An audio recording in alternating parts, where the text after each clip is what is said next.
Hi, my name is Jon Kelsen. I teach here at Drisha. At the end of chapter 25 of Sefer Vayikra, the Torah, which has been detailing the laws of avadim, of slaves, says that if the servant has not been redeemed by the point of the Jubilee year, the 50th year of the sabbatical cycle, then he is to go free automatically. And in verse 55, the last verse of the chapter, says, Ki li b'nei Yisrael avadim, avadayim asher hotzeti otam me'eretz Mitzrayim, ani Adonai Elohechem. For it is to me, God, that the Israelites are servants. They are my servants, whom I freed from the land of Egypt, I, the Lord your God. This notion of Israel as avadim to God, servants to God, and thus not avadim la'avadim, servants to other servants, gets picked up in the Talmud in Tractate Bava Metzia 10a. The early Babylonian sage Amora Rav says that a worker, a poel, yachol lachzor bo afilu b'chetzi hayom.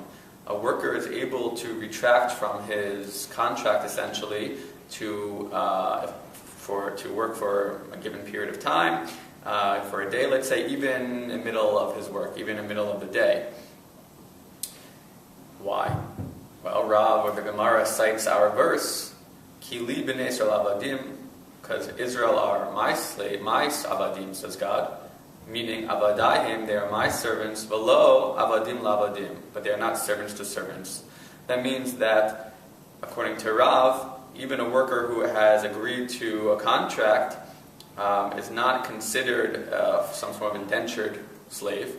That person is fundamentally a free person who has agreed to work, granted, but it fundamentally retains their autonomy, retains their freedom, actually are commanded to maintain their freedom in order to maintain their status as avadim to God, rather than avadim, servants to servants, meaning servants to other people. Now, in early Ashkenaz, there's a debate whether or not people may enter into long-term contracts. There are those who felt that long-term contracts were permissible, are permissible, do not come in violation of the injunction against becoming avadim la'avadim, servants to servants. But there are others who argue that entering into any long-term contract, say 3 years for example, any long-term contract would constitute a violation of self-enslaving, of entering into servitude, which is prohibited.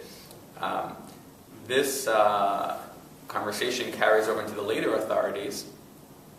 There's a debate among the Achronim as to whether or not this prohibition of entering into long-term contracts applies to all careers, all jobs, or only certain types of jobs. So there's a debate. You'll see if you look in the Shulchan Aruch and Choshen Mishpat, section 333, you'll see among there the Ksota Choshen cites a debate as to whether or not a chazan, for example, one who is hired to lead services or to read Torah, or a rabbi, a rav, or a malamed, a teacher, whether or not these positions are the types of positions which are subject to the prohibition of entering into servitude, meaning may a rabbi sign a long-term contract, may a chazan sign a long-term contract, may a teacher sign onto a long-term contract, or does that come into violation of, again, becoming an eved lavadim rather than eved Hashem? There are those who say, well, look, you're essentially signing yourself off to servitude, to enslavement, as it were, and as such is prohibited. Others argued that no, these types of careers, the Rav, the Melamed, the Chazan, are by their very nature services of God, and thus one who is performing tasks in the contours of that career, within that job, are by definition not avadim la'avadim, but rather by definition avadim la'Hashem. I think that debate and that conversation raises very interesting questions about career choice and what it means to be an eved la'Hashem, what it means to choose a career in which one can frame one's activities as serving God rather than serving people. From the conversation in the codes, it sounds like there are certain careers which might constitute avdut la'Hashem, service of God, and others which don't even come into the conversation. It sounds like those are taken for granted. Those are not able to be understood as service of God.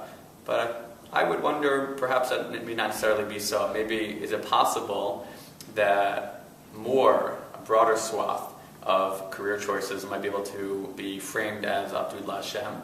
Maybe any career, maybe any job could be understood as constituting service of God rather than service of humans. Maybe it's about the how rather than the what, or perhaps not. So that's an interesting question, I think, to think about this Shabbat.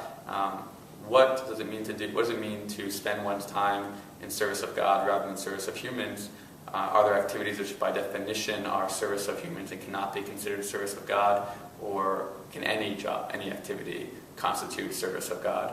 That's an interesting question to think about at the close of, towards the close of Sefer Vayikra. Shabbat Shalom.